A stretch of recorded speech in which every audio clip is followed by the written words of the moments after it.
Simplicity में रहिएगा यहाँ पे, कभी दिखावा में मत रहिएगा यहाँ पे। क्या कीजिएगा दिखावा करके?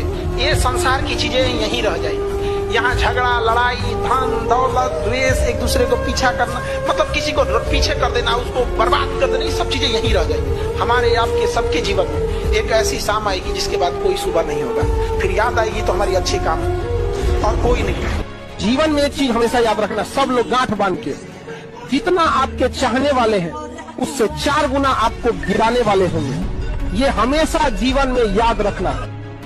जब भी पढ़ने में मन न लगे तो याद रखिएगा, अपने माँ बाप का एक बार चेहरा देखिएगा, समझ आ गया कि नहीं? पीटी एग्जाम निकालना है, अपना चेहरा देखिए कि हमें कुछ बनना है। मेंस निकालना है आपको, माता का चेहरा देख के कि माँ इंतजार कर रही है। और इंटरव्यू में बैठना है तो पिता का चेहरा याद रखना है कि अगर पास होके जाएंगे तो उस पिता को जो खुशी मिलेगी उसका कोई मोल नहीं होगा। यहाँ लोग कहते हैं कि नेचर और सिग्नेचर चेंज नहीं होता है, अनुभव नहीं है उन्हें जीवन का, समझा गया? उंगली पे चोट लगेगी ना, सिग्नेचर चेंज हो जाएगा, और जिस दिन दिल पे चोट लगेगी ना, उस दिन नेचर चेंज हो जाएगा। और तुम लोग लड़का लोग ध्यान से पढ़ो, देखो नहीं रीजन समझो, तुम्हारे भरोसे बहुत जिम्मेदारी है, घर द्वार बनाना है, कर्जा चुकाना है, नहीं नौकरी होगा कोई नहीं पूछेगा, इनके लिए तो कोई ना कोई पढ़ ही रहा है। तो दुनिया, समाज, रिश्तेदार, किस्मत, कोई अगर आपके लिए गड्ढा खोद रही है, याद रखिएगा आपको मजबूर कर रही है कि आप छलांग लगाना सीख जाए। तो खोदो गड्ढा, गड्ढा खोदा तो छलांग लगाओ, पैर पकड़ा तो लात चलाओ। संघर्ष से व्यक्ति को कभी नहीं भागना चाहिए, क्योंकि जीवन में जो कभी संघर्ष से परिचित नहीं हुआ, इतिहास गवाह है, वो कभी चर्चित नहीं हुआ। और जिंदगी हो या व्हाट्सएप, लोग हमेशा स्टेटस ही देखते हैं। जीवन में संघर्ष का आना बहुत जरूरी है, क्योंकि फूलों की हिफाजत कांटे ही करते हैं, माली तो बहुत बाद में आता है। और रिकॉर्ड वो तोड़ते हैं जिनके रगों में खून नहीं बल्कि लक्ष्य पाने के लिए जुनून दौड़ता हो। याद रखिएगा, जिस समय आपका किस्मत साथ न दे, समझ जाइएगा कि आपकी मेहनत आपका साथ देगी। किस्मत एक लिफ्ट की तरह होती है, कभी भी धोखा दे सकती है, लेकिन जो मेहनत होती है वो सीढ़ियों की तरह होती है। चढ़ने में तो थकान देगी, लेकिन कभी आपका साथ नहीं छोड़ेगी, आपको अपने मंजिल तक पहुंचाएगी। और बुलंदी पे चढ़ने के बाद आपको घमंड नहीं बल्कि एक सुकून मिलेगा कि मेहनत जरूर की है, लेकिन अपनी मंजिल तक जरूर पहुंचे। प्लानिंग बनाओ कि आपको टाइम कैसे बर्बाद करना है, लेकिन तुम लोग टाइमिंग क्या बनाते हो? पढ़ना कैसे है। अगर मछली ये टाइम टेबल बनाए कि उसे तैरना कैसे है, तब तो हो गया मछली का कल्याण।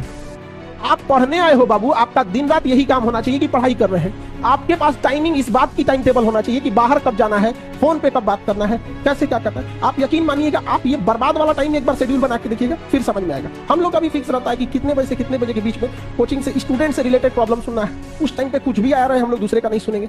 फिर स्टूडेंट को छोड़ के ऑर्गेनाइजेशन लेवल पे कौन सा प्रॉब्लम सुनना है, उसकी अलग टाइम स्लॉट है। तो आप ये चीजों को जरूर कीजिएगा। बाकी खाली टाइम जब भी मिले तो पढ़ने पे यूटिलाइज। दुनिया में 2 चीज बहुत भारी होती है, एक बाप के कंधे पर बेटे की अर्थी, और दूसरा बस्ता उठाने की उम्र में जब घर की जिम्मेदारियां उठानी पड़ती है, तो उससे भारी दुनिया में कुछ नहीं होता है। तो 2 चीज बहुत मुश्किल होता है। रास्ते में कठिनाई नहीं आ रही है तो आप साधारण व्यक्ति हैं। अगर आपकी जिंदगी में तकलीफ आ रही है, कठिनाई आ रही है, आप समझिए कि आप उस पत्थर से बनाए गए हैं जो भविष्य में मूर्त बनती है, क्योंकि सारे पत्थर को तराश के मूर्त नहीं बनाया जाता। तो जितने लड़के हैं या लड़कियां हैं, अगर लाइफ में मुसीबत आ रही है ना, तो अपने आप को एक बार अकेले में जाके ना कि हम उन पत्थर में से जो भविष्य में मूर्त जरूर बनती है। आपको संघर्ष करना पड़ेगा। और आजकल की यंग जनरेशन में ना ये चीज की कमी होती है, थोड़े से में टूटने लगे। ऐसा नहीं हो सकता। आप कभी किसी चीज से घबराइएगा नहीं। लड़का लोग आपको हमेशा बोलते हैं बेरोजगार लड़के की जिंदगी बहुत बुरी होती है, जमीन जिस पे चलते हैं वो जमीन में उठ के गाली देने लगेगा, आसमान थूकेगा ऊपर से, भागने का जगह नहीं मिलेगा, खुद के माँ बाप 4 बात सुनाने लगेंगे आपको। बड़ी दिक्कत है जीवन में, लेकिन सक्सेस हो जाइए सब दूर। जिस एज में ना, उस एज में अभी आपके अंदर अब 2 फाइट चल रही है। एक सक्सेस होना है, जीवन बनाना है, दूसरा ओकरो फंसाना है। अभी आपके हाथ में है आपका करियर बनाना। 1-1.5 साल बाद यह समय निकल चुका रहेगा, कोई काम नहीं आने वाला है। सबसे ज्यादा तकलीफ देखिएगा जो यहाँ से सामान पैक करके वापस जाता है, उसको होता है। उसको एक एक गली याद आता है कि यहाँ हम पढ़ रहे थे, यही गलती किए थे, यहाँ किए थे। अमीर बनने की कोशिश कीजिए, दिखने की नहीं। EMI पे आईफोन लेके घूमने वाले सब क्या जरूरत है भाई? अपने से पूछ के देखो, जितने फेलियर लोग होते हैं, जितने फेलियर लोग होंगे, उन्हें शौक बहुत होगा कि हम खा ले, ऐसा कपड़ा पहने, ऐसे रहे। उनको फेल्योर की ये निशानी है यहाँ पर। और वो पहले अपना देखेंगे, खाना नहीं खाए आज, काम कैसे करेंगे, नींद नहीं पूरा हुआ। जितने सक्सेसफुल होंगे वो देखेंगे, वो सबसे ज्यादा प्रायोरिटी अपने काम को देंगे यहाँ पर। जब बड़े हो जाइएगा, जब कमाने लगिएगा ना, उस समय माँ का एहसास होगा। समझ में आ गया कि नहीं? बेटा पूछेगा पापा क्या लाए, पिता पूछेंगे कितना कमाए, पत्नी पूछेगी आज कितना बचाए, माँ पूछेगी कुछ खाए हो कि नहीं खाए। एक बार सक्सेस हो जाओ, लाइफ आपके हिसाब से चलेगी। माँ बाप आपसे पूछ के डिसीजन लेंगे। लेकिन अगर आप कुछ सक्सेस ही नहीं रहेंगे, माँ बाप आपको झेल के लेके चलेंगे, तो फिर आपसे डिसीजन क्यों लेंगे? तो अभी आप लोग एक घर में किस लेवल पे बैठे हैं, बेरोजगार हो, उसके बाद सोचते हो डिसीजन लोग तुमसे लेके पूछे। अरे बेवकूफो, तुमसे डिसीजन जरूर लिया जाएगा, बट उस लायक तो बनो। जिस दिन रिजल्ट हो जाएगा ना, उस दिन बस उस समाज से कहना है कि हमने माफ किया आपको। पुरुषों से थोड़ी सी 5-10 गलतियां होती हैं तो समाज माफ कर देता है, और आप लोगों से एक गलती होगी ना तो मुर्दे भी उठ के खड़े हो जाएंगे ताना देने के लिए। जिंदा को तो बात ही छोड़ दीजिए। यहाँ पर कितना अच्छा लगेगा कि आप लोग जब जॉब लेके जाइएगा और अपने उस ऑफिस में अपने पिता को, माँ को अपनी उस कुर्सी पे बैठाइएगा। यहाँ पर वो दिन के लिए मेहनत कीजिए। जब पढ़ाई का मन न करे ना, तो याद रखिएगा, ये सपना जरूर रखना है कि अपने अधिकारी बन के अपने उस कुर्सी पे किसे बैठाना है, माँ बाप को बैठाना है। समझा गया कि नहीं? क्या भले माँ बाप आपको बचपन में महंगे खिलौने न दिलाए हो, लेकिन माँ बाप जो पसंद आ जाए वो खरीद देना है माँ बाप को। सबसे पहले याद रखिएगा, बड़े लोगों के लिए इमोशन मायने नहीं रखता है, ना ही उनके लिए रिलेशन मायने रखता है। No emotion, no relation, only their interest. दुनिया चाहे खिलाफ हो जाए, अपने आप में एक चीज याद रखिए, जो आपको नहीं पसंद करता है उसे मनाने की कोशिश कभी मत कीजिएगा, आपको कभी पसंद नहीं करेगा।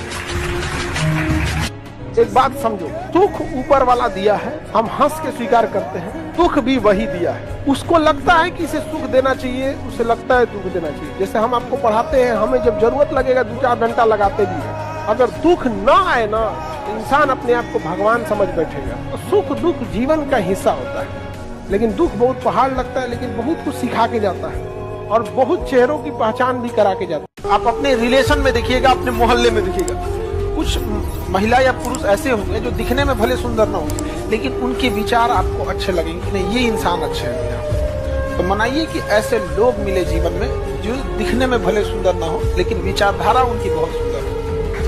किसी भी सफलता के पीछे केवल आपकी मेहनत होती है। लात खाने से कोई यूपीएससी निकालता, गली का हर आवारा आज आईएएस बना होता है। तुमसा कोई दूसरा इस जमी पर हुआ तो रब से शिकायत होगी, और तुम्हारी तरफ रुख किसी गैर का हुआ तो कयामत से पहले कयामत होगी। कभी किसी की बुराई वगैरह नहीं कीजिएगा। याद रखिएगा, जो आपको बनाया है वही बिगाड़ सकता है आपको, अदरवाइज में कोई नहीं बिगाड़ सकता आपको। माँ बाप अगर चाहते तो बचपने में बिगाड़ देते आपको, नहीं पालन पोषण करते, ऊपर वाला भेजा है ना, वही बिगाड़ सकता है। बाकी इन लोग के रास्ता रोकने से कुछ नहीं होने वाला है। रात कितनी भी बड़ी क्यों ना हो, सुबह होने से नहीं रोक सकती। ज्यादा सबको समझाने की भी कोशिश मत कीजिएगा, क्योंकि ट्रक का माल टेम्पो में लोड नहीं होता। उतना समझने के लिए भी होना चाहिए, नहीं समझे? दूसरे के जेब में रखा धन और किताब में लिखी विद्या, जरूरत पे आपके काम तो कभी नहीं आएगी। आपके काम आपके जेब का धन और आपके दिमाग में जो है वही आएगी, दूसरे कभी नहीं आ सकता है। अब आप ध्यान करो कि पैसा कमाने का केवल एक रास्ता पढ़ाई है, लेकिन अगर पढ़ाई के बिना पैसा आ भी गया ना तो कंट्रोल नहीं कर पाएंगे, वो सोने की लंका की तरफ बर्बाद हो जाएगा। इसलिए पढ़ाई बहुत जरूरी है। कई लोगों को देखते हैं, ज्ञान देने लगते हैं कि पढ़ लिख के क्या होगा। भाई दुनिया में देखो, अडानी अंबानी भले कुछ हो जाए, लेकिन उनकी कंपनी को पढ़े लिखे लोग ही चलाते हैं। आप अनपढ़ बन के आगे बढ़ जाएंगे तो मालिक कहला जाएंगे, लेकिन कंपनी चलाने की जिम्मेदारी पढ़े लिखे को ही दीजिएगा। खुशनसीब वो है जो टाइम से पहले मैच्योर हो जाए। इस एज में अगर आप मुंह मोड़ लिए, याद रखिएगा दुनिया देखेगी आपको, उस बुलंदी पे जाएगा। लेकिन क्या कीजिएगा, ये एज ही ऐसा। बचपना में किसी से खिलौना छुड़ा सकते, अभी के एज में लाल पीला हरा नहीं छुड़ा। अभी दिखावे की दुनिया में मत रहिएगा, चाहे जितना कामयाब हो जाइए, कामयाब जितना हो जाइए, एकदम शालीनता से रहिए कि आपके बगल वाले आदमी को जब पता चले तो दंग रह जाए, बाप रे बाप इसको तो हम अंडर एस्टिमेट कर रहे थे।